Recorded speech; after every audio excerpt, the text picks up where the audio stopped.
step one is obsess, get totally focused, unleash your desire, that gives the energy. Step two is not waiting. It's massive action, keep changing your approach until you find effective execution.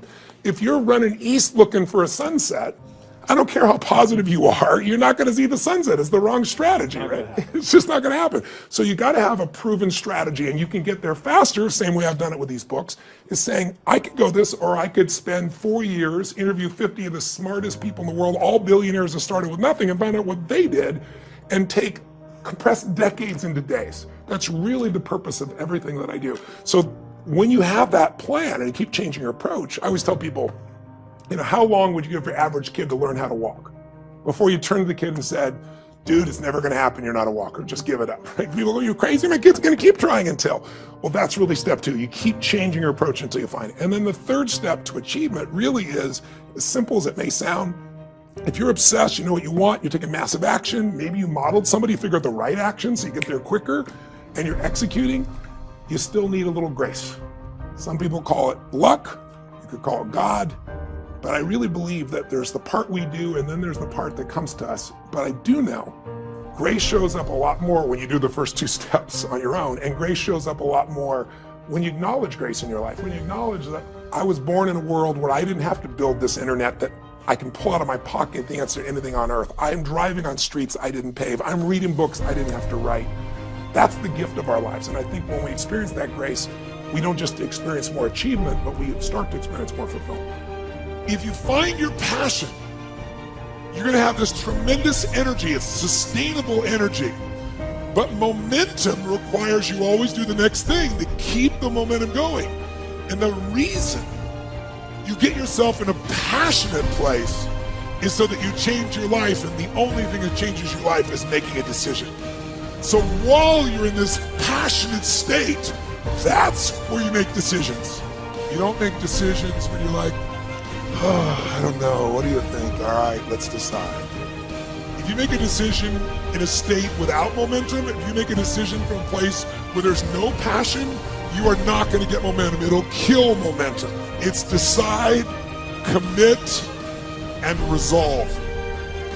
Some of you, in the past, you've gotten momentum, you've gotten passionate, you've even made a decision, but a decision is the first step. Decision is like a war. I gotta do this or that. All right, I'm gonna make myself do this. But commitment is when you now, after you've decided, you commit to do this for the long term. Whether it's hard or easy, doesn't matter. You're doing this. It takes it from this moment and it carries it into the future even when things are difficult. And the third state is resolve. Resolve means it's done. It's like, it doesn't even if you took action, it's done inside you, so it's done out there. There's no question whatsoever. Then once you decide, the only way the commitment and the energy and the momentum continues is if you take immediate, massive what, my friends? Massive what? Write down in your notes, massive action is the cure-all. Massive action is the cure-all. If you're having a difficult time with something, your relationship isn't where you want it to be, your finances are not where you want to be, your body's not where you want to be, your business is not where you want to be, you need to take massive action. And if that doesn't work, try something else. If that doesn't work, try something else. Keep going with massive action and you will find the way, because it will give you momentum.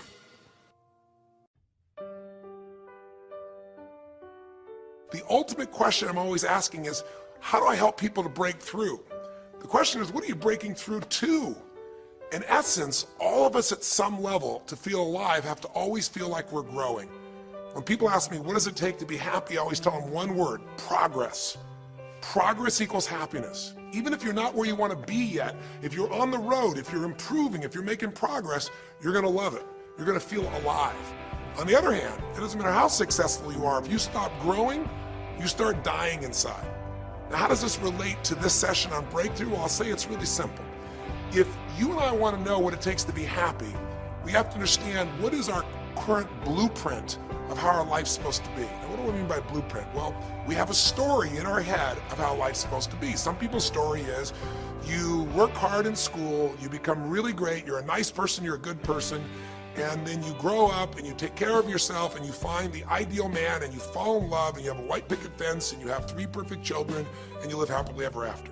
Somebody else's story, the old story was you work really hard in school, you excel in college, you go to work for a big corporation, and you move up through the ranks until you're the president or chairman of the company and you become successful and respected throughout life. These are some old stories. Obviously, the stories that we hear today of what people's lives are supposed to be like are completely diverse. We no longer have these little archetypes, but one archetype still seems to remain. And that archetype is, in order for you to really feel like you're enough, many people believe they have to achieve an enormous amount. They may do it in different ways. They may do it by building a company and taking it public when they're 27 or 25 years old, or they find and create a new technology, or they become a very special doctor. But we live in a culture in the West that teaches people that you're not enough unless you do something really special and unique, and we define special and unique in interesting ways. A school teacher is not special and unique. A mother who stays home with her children day and night, sculpting their minds, their bodies, their souls, and their future is not special. We live in a world today where we treat teachers like they're nobody and pay them accordingly, and we wonder why our children seem to have challenges in learning and growing or being engaged in school. When we spend thousands of dollars on some item like a computer, but what we look at overall we invest in for the teacher and for that person who's the personal connection with them is so small. We live in a society where many women look down and say, well, you're just a housewife, you're just a mother. See, some of the pain we have in our society is not because there's one right or one wrong approach, but because we try to make everybody fit into some particular approach to life. Here's what's going to make you happy or make you unhappy in life. It's real simple. Let's do a quick test. If you're in a situation right now where you look at your life, I know there's an area of your life that you probably feel pretty darn good about. Even if you're not happy with your finances, I bet you feel damn good close to your kids. Or if you're not close to your kids, maybe you don't have any kids, maybe you feel really good about your career. If you're doing not so good in your career, maybe you got a really great body that you've trimmed down or strengthened up, or you really shaped yourself the way you want, muscularly, or in the way you look. Or if that's not happening, maybe you feel a really special connection with God, or really close to your mother or father or your family, whatever. Almost everybody has an area of their life they feel really good about if they're honest and if they're fair to themselves. What's an area of your life you really feel happy about? I want you to think about it for a moment, truthfully. What's an area in your life today that if you wanted to be happy about it, you really could feel proud about it? You could feel like it's an area you're doing darn well in. And if you're really hard on yourself, there's still an area. What's an area? I want you to think of it right now. And I want you to think of that area, whether it's your body or your finances or your career or your intimate relationship or your relationship with your kids or your relationship with your creator, whatever it is. I want you to think about, why are you happy with that area of your life right now today? Why are you happy with that area of your life right now today? Really think about it. If you were in a seminar with me, I'd have you write this down. And if you can put me on hold here for a second, because I'd like to reveal to you what the formula is for happiness. And if I say there's a formula for happiness and here's what it is, you're going to go, yeah, sure, that's what he says. But if you put down the answer and we can see the formula is real without me telling you what it is, you get to look at your own life and say it matches. You're going to know this is right. So you could stop this right now if you want, put me on hold, and just write down what's an area of your life you're really, really happy about, you're really pleased with, or you could be if you wanted to focus on it. And why are you happy with that part of your life right now? Even if you're not happy with everything, what's the area you're happy with and why? Put me on hold right now, or if you're not going to do that, just think for a moment. Why? Specifically, be real. Why? Now, when I ask this, if you turn me back on now, if I ask this of an audience, I'll have people write this down for a few minutes, and I'll call on people, and I'll say, share with the person next to you first. What are you happy about, and why are you happy in that area? And be specific. And after they share, I'll have people stand up, I'll call on a variety of people, and I say, ma'am, tell me, what are you happy about? And she'll say, well, honestly, I'm really happy with my body. She goes, I never thought I'd say that, but I used to be so unhappy with it, and I did some things, I pushed myself through, and now I exercise regularly, and I'm not perfect, but I feel fit, I feel strong, I feel energetic, and that's really, it just feels good to me. Now, I say to everybody, I'm now going to show you what the formula for happiness is, and it's real simple. I want to reveal it to you so you don't ever forget it. Whenever you're happy with an area of your life, it's because right now, your current life experience, I call it your LC, your life conditions, the conditions of your life conditions in that area match or are equal to your blueprint, your story, your belief about how life should be in that area. So this woman says to me, I'm really happy with my body because it's not perfect. Her blueprint is I don't need to be perfect, but it's so much better than it was. I'm fit and I'm strong and I have this energy. Her mental blueprint says I should be fit, strong, and have energy. I don't need to be perfect, but I should be that way. Well, when my life, my body matches how I think it should be, I feel good about my life. I'll ask somebody else. I'll say, tell me an area you're happy with. Someone else will say, well, I'm really happy with my career. And why? Well, I'm doing better than I even thought I would be. I mean, I'm ahead of the schedule of where I hoped I'd be at this stage. I'm working at this level in this company, and I have these skills and this ability, and it's even better than I thought. Well, once again, listen, this person's happy with this area of their life because their current life conditions in the area called their career are even better than they expected they would be, better than their blueprint, better than their belief of how it should be. If it's really better, you tend to be over the moon. One woman would say, I gotta tell you, I said, I'm the happiest I've ever been in my whole life. How come? She goes, because I have this man in my life and I'm in love with him and he loves me and I can be myself with him. And we have this incredible intimacy and this passion and we want to be with each other all the time and I never get bored with him. Well, what's her blueprint? You want to be with somebody that you can have total intimacy with, somebody who you love and loves you. Those are part of her rules, her beliefs of how it should be. She said, it needs to be, I never want to be with anybody else. I want to be with them every moment. Her blueprint about how life should be and the way she lives, her relationship's even better than she hoped. When it's better than you hope, you're going to be totally excited. So think about this then. What's an area you're not happy with? Let's see if we can find the formula for unhappiness. If the formula for happiness is to be able to meet your expectations or exceed them, that really makes you excited, but to be happy, at least meet it. It doesn't have to be perfect, but if you generally are meeting what you expect you want from your life in that area, you feel good. Life conditions match blueprint, feel good. So what makes you feel bad? What creates pain, stress, frustration? Real easy way to figure it out. Answer this question. What's an area of your life you're not happy with? I mean, be honest with yourself. And even if your life is great in all kinds of ways, I'm sure there's an area you'd like to improve. Anybody who's honest, if they're doing great in their career, very often they don't take care of their body so much. If they're really focused on their body, very often they find themselves in a position where they're not spending enough time with their kids. Or if they're spending time with their kids, their intimate relationship's not doing so well. Because it's the nature of human beings to focus on areas they feel comfortable with and strong in and give those time. And the areas they don't feel so strong and they go, I don't have time for it. What they're really saying is, I don't feel very competent in that area. So what's an area of your life that you are not as happy with? I mean, it's healthy, honestly, to look at areas and say, I don't like it, I want more. This whole concept of a breakthrough is about how do I close the gap between where I am right now and where I want to be. That's what we're here to do. It's like, here's where I want to be, here's where I am. It's healthy to see there's a gap. That makes me have this hunger, this drive to grow, to feel alive, to expand as a human being. So what's an area you're not pleased with? Is it your body? Is it your finances? Is it your career? Is it your spiritual life or lack thereof in terms of feeling connected in that area? Is it your kids? Right? What's the area? What's the area that's not where you want it to be? And then answer for a moment, why aren't you happy with that area of your life right now? Why specifically today are you not happy with that area of your life at this stage of your time of your life? Again, you can stop this and write it down. Might be useful for you. Or if you're going to keep it running, you can stop it and you'll turn it right back on and I'll kick into it. Do that now.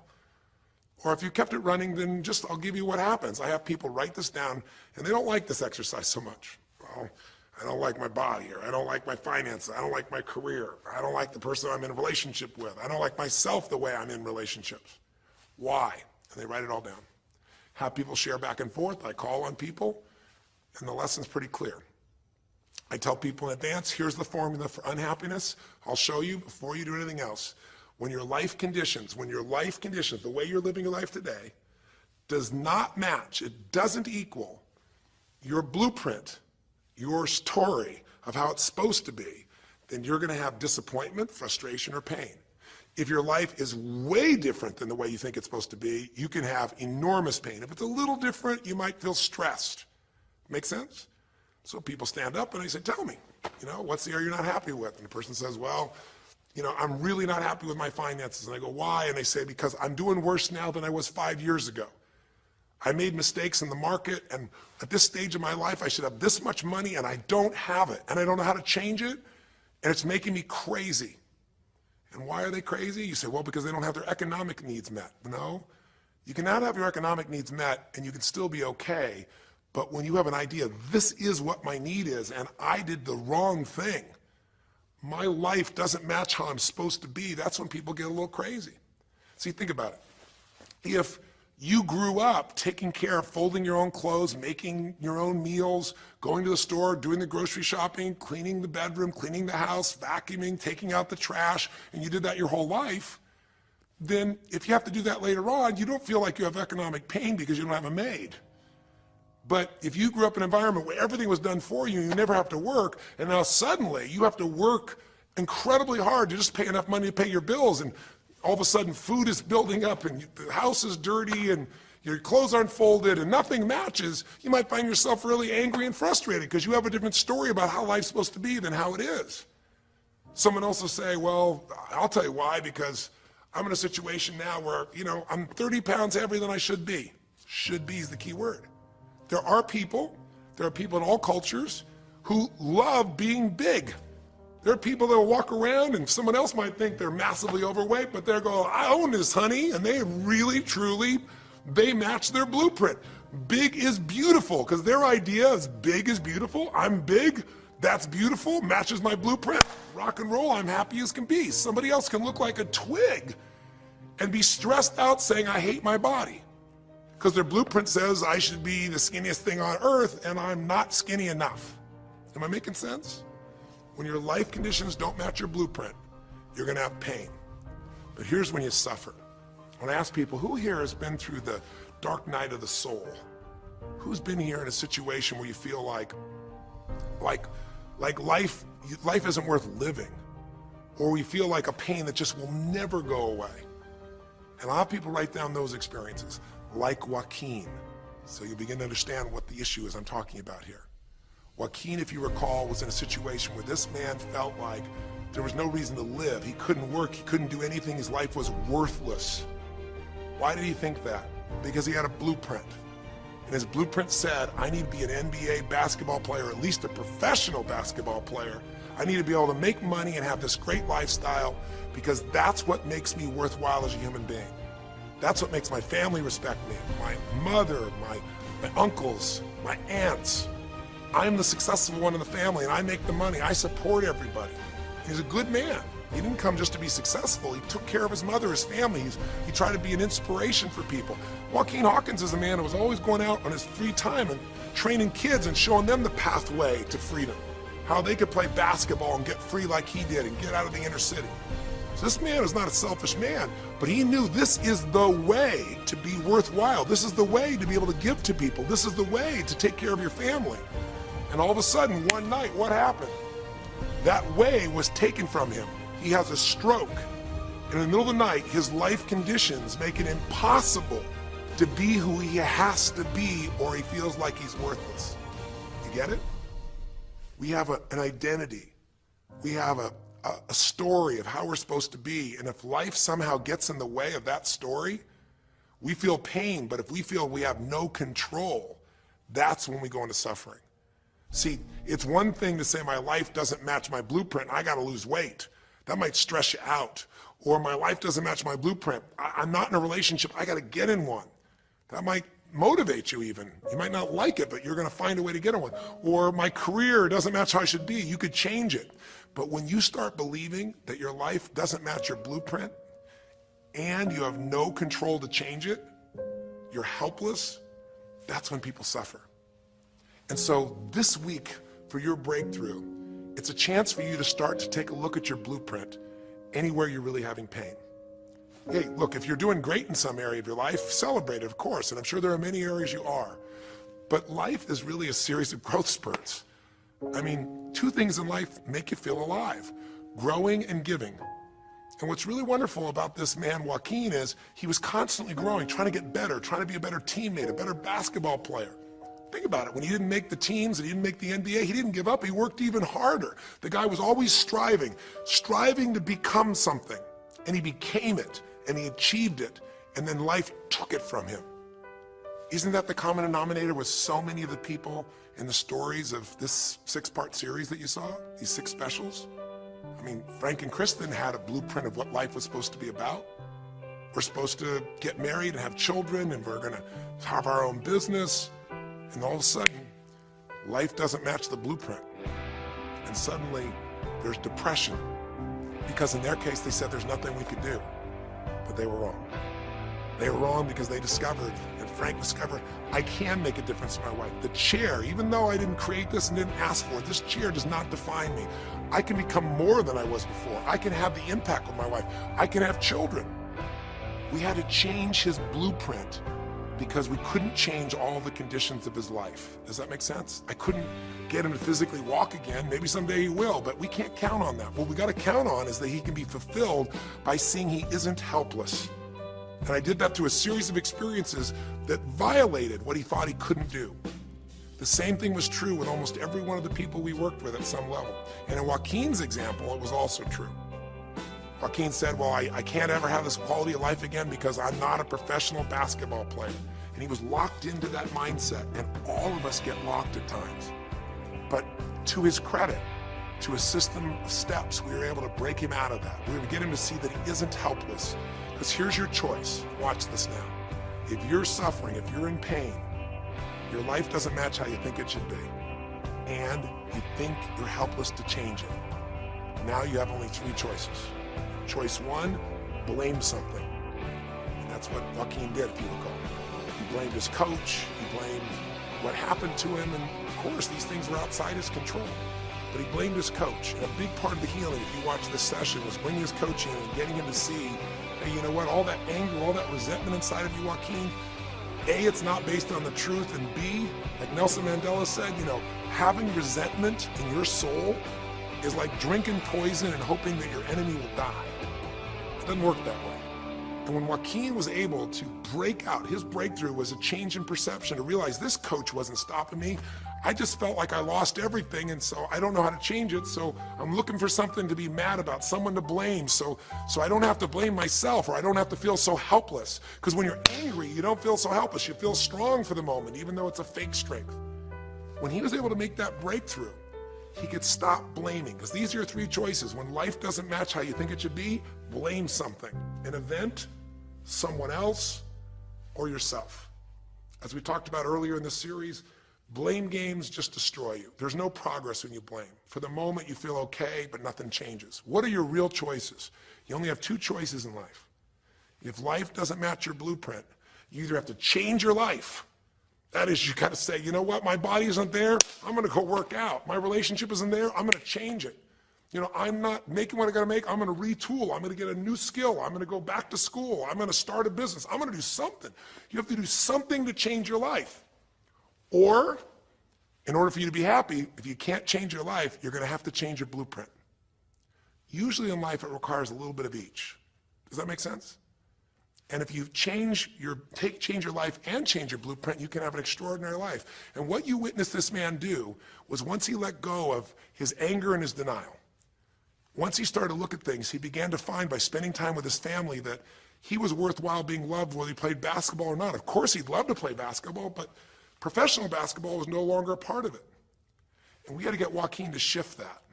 And Joaquin is a metaphor for all of us, because all of us are going to have times in our life when what we want or think life should be like isn't going to match how life really is. Those moments, if we blame, our life goes into pain. If we change, we can change our life and match our blueprint. But we have to also know when it's not within our control. And that's how we're able to make a shift and change what our story is for our life, what our expectations are, not by lowering them, but by changing what that model really is. I hope this makes sense to you. I'll give you a great example. Years ago, I do a lot of work with business people, celebrities, people of all kinds of walks of life. And I was dealing with a group of people, and they knew a very, very powerful celebrity. And to give that person privacy, I won't tell you too many details, so you can't figure out exactly who it is, but it would be a person who was very successful as a woman, who was extremely attractive by cultural standards, a woman who's had a lot of dear friends, a lot of deep respect, so great skill, great ability, extremely talented, quite attractive, quite wealthy in financial terms, and lots of great friends. This would be, for most people's idea, the ultimate blueprint. If your life matches that description, you must have an incredible life. But ironically, this particular individual, as famous as they were, was depressed all the time. They had seemingly everything, and yet the person was depressed. How do you get depressed when you're smart, and you're strong, and you're beautiful, and you got great friends, and you're rich, and you're famous? Well, it's real simple. People said, I don't know what it is. Everyone's tried to help her. She's been through counseling. She's got all these different drugs. Nothing's working. She's taking antidepressants, and she's still depressed, which is not uncommon, by the way. Because if you change the way you feel physically, but you still see your life doesn't match how you think it should be at some level, and you feel like you're helpless to change it, you're going to be depressed. So I said, bring her to me. I said, I can help her. I know that sounds like hyperbole, but I absolutely can help her. Well, how do you know that, Tony? Because I already know what the problem is. I know if someone's depressed, it's because they feel helpless because their life doesn't match how they think it should be. I just don't know what her blueprint is, but we'll find out what it is, and we'll either help her change her life, or we'll help her change her blueprint, or both.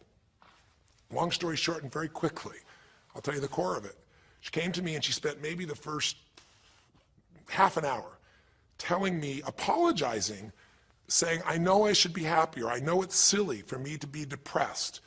I don't know why I'm so depressed. I know I should be grateful for what I have, and I am grateful. And it was all these reasons why she knows she should feel good, but still didn't. And I tried to finally explain to her, listen, I don't care about that. I care about you. The fact that you're not happy has nothing to do with what you have or don't have. The fact that you're not happy is that your life doesn't match the way you think it should be. And you have some idea of how you think it should be.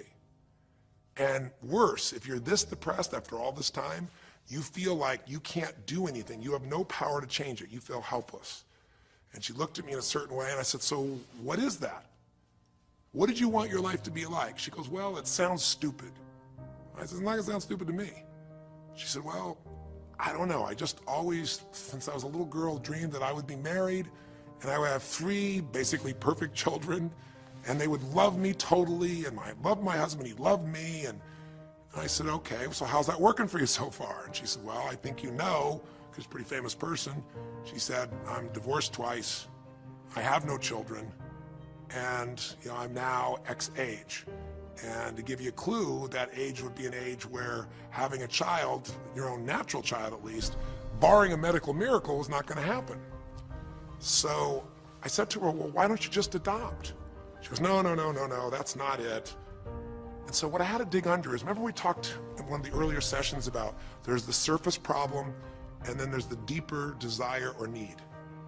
So I said to her, I said, well, what if you couldn't have the husband but you could have the kids? And she smiled and she said, I'd take that. I said, well, why not adopted kids? She goes, no, it has to be my own blood children. So I kept digging to find out what was behind her blueprint. Because your blueprint is just a projection of what you think you need to be happy. But as human beings, we're notoriously ineffective at knowing it's going to make us happy.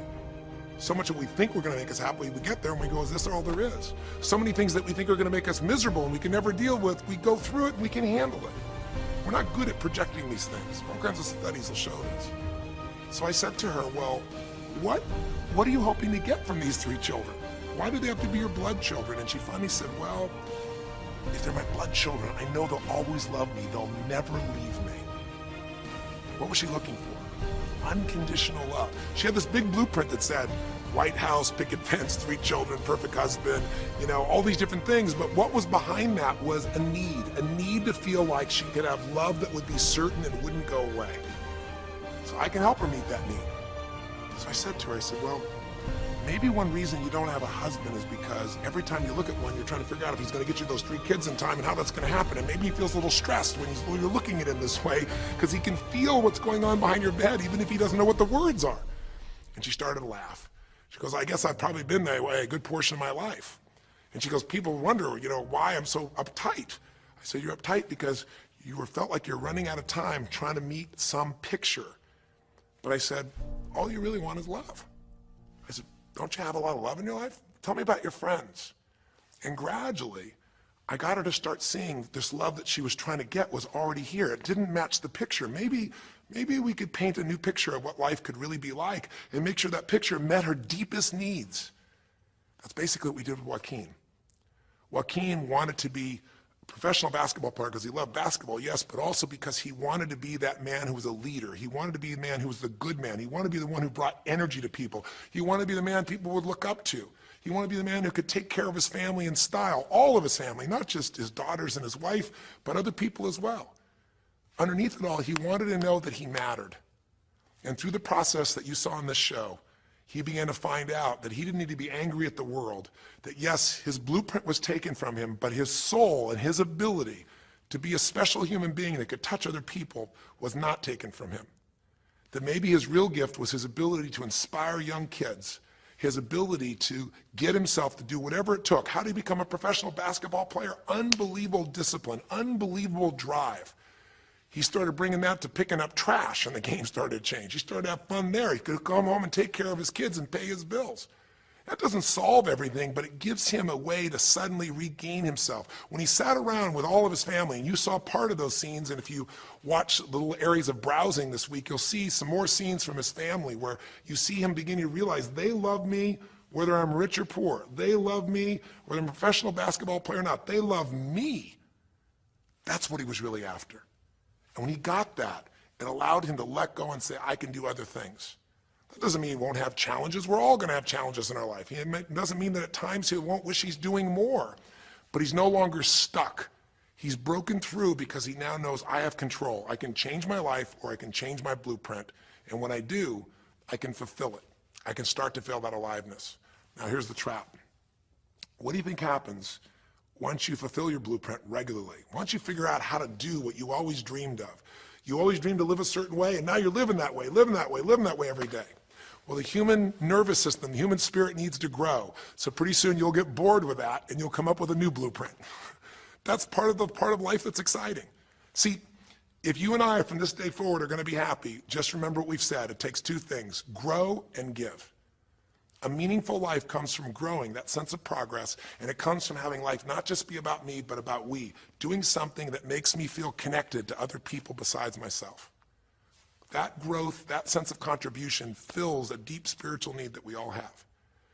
If you are unhappy in your life, you got three choices, really two. Blame, that's not a choice, it's not going to work. Don't blame someone else, don't blame the event, don't blame yourself. Just figure out what you're going to do to change your life.